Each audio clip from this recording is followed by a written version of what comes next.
A lição 3 do livro, cuide do seu negócio. Os ricos se concentram na coluna de ativos, enquanto todos os outros focam nas suas demonstrações financeiras. É isso, Lisa. Talvez essa seja a lição mais importante em termos práticos do livro. O que ele está falando aqui é o seguinte, ele até dá exemplos, né? Eu acho que o mérito desse livro é que ele simplifica pra caramba as coisas, como se realmente você estivesse falando com uma criança. E em termos financeiros, muitas pessoas são quase similares à criança, porque nunca tiveram uma instrução sobre isso. Sim. Então, o que ele fala é que ele divide, ele faz 2 desenhos, onde ele bota lá uma parte de demonstração financeira e uma outra de ativos e passivos. Ele até mostra como é que funciona a vida das pessoas, do pobre, da classe média e do rico. Ele fala o seguinte, o pobre, ele tem a renda que vem do trabalho dele, então entra lá a renda, ele tem despesas e acabou. E às vezes as despesas são até superiores ao que ele tem de renda. Aí na parte do patrimônio é 0 ativos e ainda começa a ter passivo com dívida. Aí ele fala da classe média. Ele fala que a classe média tem lá a sua renda, que é maior do que as despesas. Então, geralmente, o que a classe média faz? Aquele dinheiro que sobra, ao invés de investir, eles consomem. Eles querem o carro, aí se eles compram um carro, eles querem um carro mais caro. É, e ele Aumenta tem o uma frase boa aqui sobre isso. Ó. Os problemas financeiros geralmente resultam do trabalho de uma vida toda feita para outras pessoas. Então, compra o carro para impressionar o amiguinho. Não, né? e além disso, ele também fala o seguinte, que cuidar do seu negócio aqui não significa você abrir um negócio. O que ele fala é, a sua profissão não é o seu negócio. O seu negócio tem que ser acumular ativos. Esse é o negócio de toda pessoa. Muito bom isso. Ele fala que a classe média, quando sobra dinheiro, compra um passivo. E aí esse passivo vai tirar mais dinheiro do bolso deles. Então o fluxo deles é renda, compra um passivo, o passivo aumenta a despesa, daqui a pouco as despesas estão tão grandes que quando a renda baixa o cara entra em dívida, não constrói patrimônio. Eu acho que o principal insight que eu tive desse livro é entender que patrimônio pode ser ativo ou passivo. O primo até postou esses dias. Que alguém perguntou sobre ter carro ou sobre ter casa. É o mesmo item, né? É o mesmo patrimônio, porque coisa. estão sobre, tá sob sua jurisdição, digamos assim, mas você pode usar o carro para trabalhar ou não, ou só para curtir, você pode usar o imóvel para alugar ou exatamente. para usar.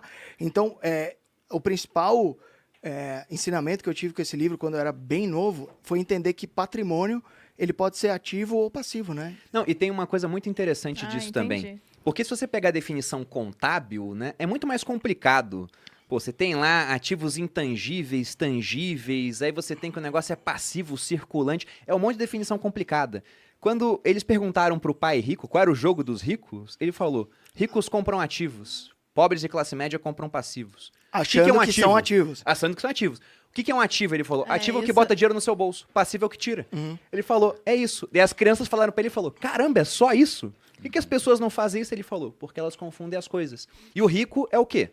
Ele nem bota mais fluxo de trabalho, ele bota só, tem um monte de ativo, até tem passivo, mas tem um monte de ativos, os ativos geram renda e com essa renda você paga as despesas. Ele fala que é isso.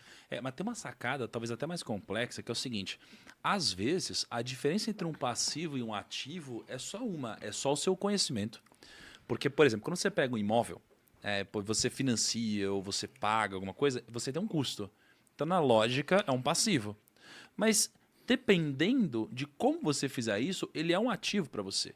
Né? Então, assim, uma conta que eu vejo as pessoas fazendo lá fora e o brasileiro não faz é o ROI, que é o Return on Equity de um patrimônio, né? de um ativo imobiliário. Porque a fórmula de um patrimônio, do ROI, aliás, é lucro líquido sobre patrimônio líquido. Patrimônio líquido é ativo menos passivo. Então, se você tem um imóvel e você comprou um imóvel de 1 milhão, mas você já quitou uma parte e você deve, por exemplo, 800 mil, então você tem um patrimônio líquido de 200 mil reais. Então você vai pegar o seu lucro líquido aqui em cima, que é o quanto você recebe de aluguel, menos o que você paga de financiamento.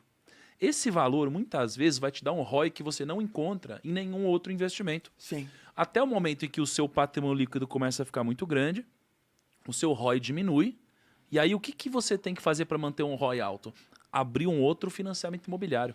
Então existe um sweet spot aqui, onde isso daqui deixa de ser um passivo e vira um ativo, e onde O você sweet tem um spot ROI muito é uma alto. linha tênue, aquele só que você...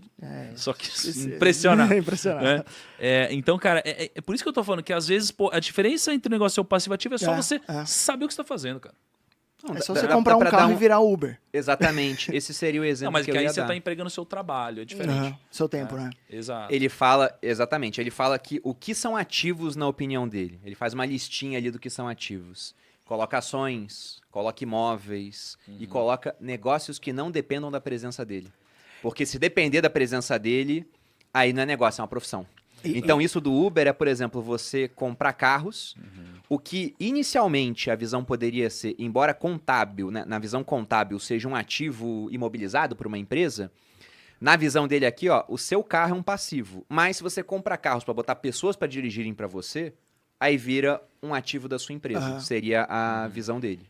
Ele fala, essa parte de ativos, eu acho interessante ele falar que ativos trabalham 24 horas por dia. Então, a gente que investe fora, a gente que diversifica nossos investimentos, enquanto eu tô, sei lá, trabalhando aqui, suponhamos, aqui eu tô só tomando uísque falando groselha, mas suponhamos que eu estivesse trabalhando. Quantas horas eu consigo trabalhar por dia? Sei lá, de 12 a 15, vai. Suponhamos que Quando muito, né? De maneira sustentável, você não me 15 conhece. vai demorar, sabe? Vai ser alguns anos Me só. conhece. Mas quando você troca a sua grana por pessoas que estão trabalhando por você, você consegue de fato fazer sua grana trabalhar 24 horas por dia. Porque o primo, por exemplo, investe em BDRs. Eu investo em BDR pra cacete, já cheguei meio a meio em Caraca. BDR. Então, tem gente que prefere investir lá fora, tipo o Perini, compra estoques. Então, perceba que enquanto você está dormindo, as pessoas estão trabalhando para você. Isso é maravilhoso, né? É verdade. É verdade. Eu acho que talvez se eu fosse atualizar o conceito do livro, seria. Nossa, tá usado ele, né? Tô ousado, né? Seria você buscar ativos convexos. Eu só adicionaria isso. É a única coisa que eu adicionaria. Porque, assim, eu acho que o jogo, o segredo. Explica pra gente eu o ia que seria perguntar. a convexidade, Thiago, por favor. É porque o segredo do dinheiro, pra mim, é só um. É você dominar o tempo. Né? E quando você entende que o tempo ele é a chave, quando você entende que o tempo ele é uma medida, uma métrica talvez até melhor do que o dinheiro, né? Uma vez que, por mais que a gente tenha mudado ao longo da nossa história várias métricas, né, de se mensurar a riqueza, já foi soja, já foi sal, já foi sei lá o quê, o tempo sempre foi uma métrica que até hoje continua e ele é tão escasso como nunca, né? Mas a gente tem um limite, a gente tem 24 horas por dia, então isso é um grande problema. Por isso que eu não acho que a gente tem que buscar só ativos, temos que buscar ativos que eles possam romper a barreira do tempo. Ou seja, que eles possam trabalhar mais do que 24 horas por dia pra gente. Uhum. E a gente só encontra isso em ativos convexos, né? Então, por exemplo, se eu vou num primeiro encontro, Danado. cara, Me chama. o que pode acontecer? Te Não chama. sei. Me chama. Imagina, a gente vai num primeiro encontro, pode acontecer muita coisa. Sim. Pode não acontecer nada, ou você pode conhecer a mulher da sua vida. Sim. Né? Então, assim, isso é um momento convexo na sua vida. Então, quando você compra uma ação, cara, isso é convexo. Né? Você pode ter um investimento que vai se multiplicar infinitamente.